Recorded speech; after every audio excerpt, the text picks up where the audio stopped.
Halo semua, selamat datang di channel Flame D yang terhormat. Bagi yang belum subscribe, diwajibkan untuk subscribe terlebih dahulu, dan hidupkan lonceng notifikasinya biar tidak ketinggalan pesawat ulang-alik. Hahaha. Nah, mari kita gas ke alur ceritanya. Luka mengerikan dari avatar Yuan Shen sembuh dengan cepat, dan hampir sepenuhnya pulih hanya dalam beberapa napas, tetapi ini juga membuat pupil Xiao Yan menyusut. Bagaimanapun, avatar Yuan Shen tidak pernah cedera seperti itu.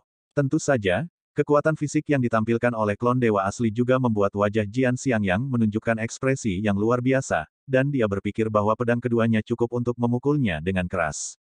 Kekuatan fisik yang sangat baik. Jika Anda dapat mengambil pedang ketiga saya, itu berarti bahwa Anda juga dapat melawan pembangkit tenaga listrik dari langkah kedua keabadian Kaisar. Dua jari Jian Xiangyang terdengar seperti pedang. Mata Xiao Yan serius, dan dia harus berusaha sekuat tenaga untuk menemukan kehidupan di pedang ketiganya.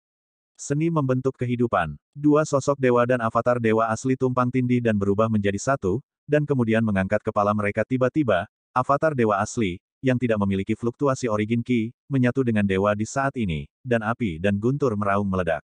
Dibandingkan dengan sebelumnya, nafas telah dinaikkan ke tingkat yang baru, tidak peduli apa, kekuatan fisik dewa tidak lemah, belum lagi berkat dari Void Extinguishing Thunder Vessel, kekuatannya telah meningkat lebih dari 1,5 bintang.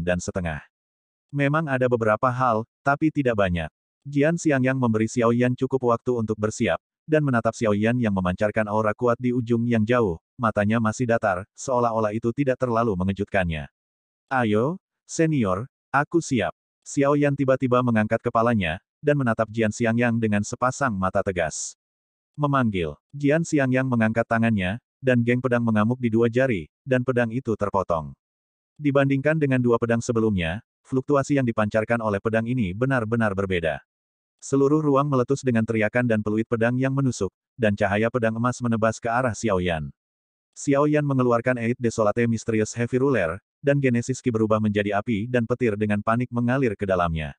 Membakar api dan bergegas ke penguasa guntur. Sebuah kaki berisi kekuatan fisik yang kuat dari klon dewa asli, terbanting, dan api serta guntur juga melonjak ke langit. 7 tapak dewa yang mengejutkan. Setelah satu kakinya dipotong, Xiao Yan tahu bahwa kekuatan seperti itu tidak cukup untuk memblokir pedang Jian Xiangyang. Langkah pertama dewa yang mengejutkan, langkah kedua, langkah ketiga, langkah keempat, langkah kelima. Karena berkah dari klon dewa asli, langkah ketujuh dewa yang mengejutkan itu hanya langkah ketiga, saya khawatir itu sebanding dengan dewa kekuatan 7 tapak sudah berakhir, jadi 5 tapak sudah menjadi batasnya. Tetapi meskipun itu hanya 5 langkah, jejak kaki yang kokoh sudah mengandung kekuatan yang tak tertandingi, dan mereka bergemuruh. Mencemoohkan. Di bawah cahaya pedang emas, penguasa petir yang melahap api sangat rapuh, dan langsung dimusnahkan. Setelah itu, cahaya pedang emas bahkan lebih tak terbendung, dan menghantam langsung pada langkah pertama Zenshen, dengan ledakan keras.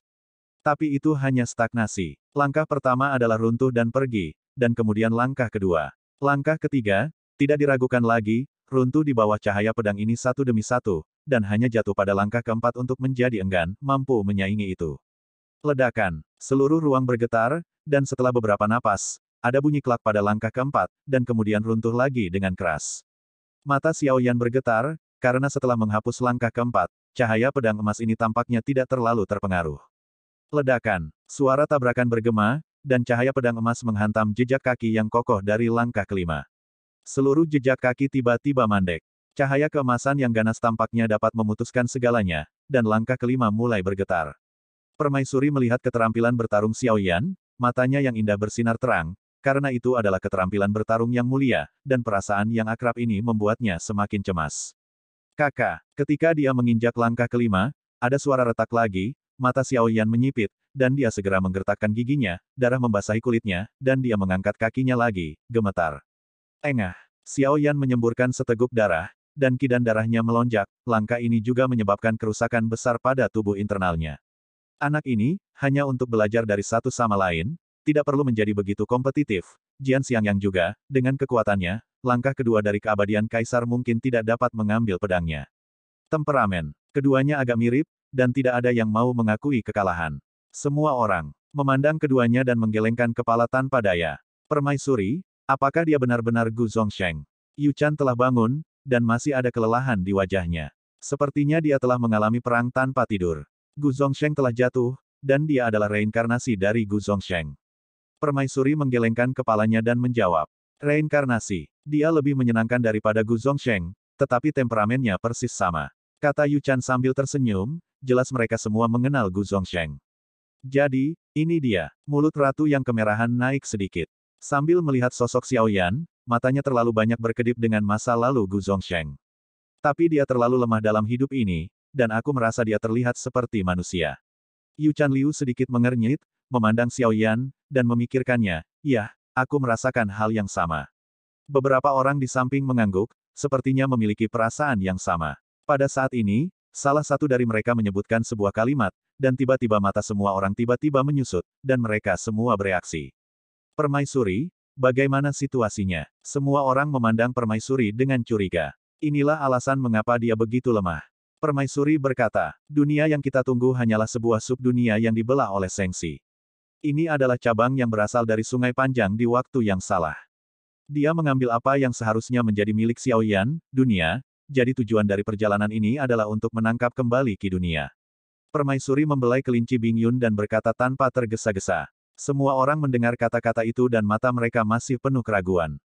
Mereka tidak bisa mengerti mengapa ada waktu yang lama salah di dunia berikutnya.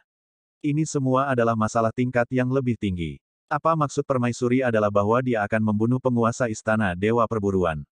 Semua orang memandang Permaisuri dengan curiga. Jika kamu ingin mengambil kembali roh dunia yang menjadi miliknya, itulah satu-satunya cara. Permaisuri mengangguk sedikit. Bahkan jika dia memiliki kekuatan langkah kedua dari keabadian Kaisar, hampir tidak ada kemungkinan untuk membunuh Su Hao. Setiap orang yang mendengar kata-kata itu menggelengkan kepala, merasa bahwa masalah ini hanyalah mimpi. Permaisuri tersenyum sedikit dan berkata perlahan, bukankah ini masih kamu? Semua orang terpana di tempat. Saya mendengar bahwa kekuatan Su Hao belum berkembang dalam beberapa tahun ini, tetapi dia memiliki banyak pembangkit tenaga abadi. Sekarang skala istana Dewa Berburu telah tumbuh, saya khawatir.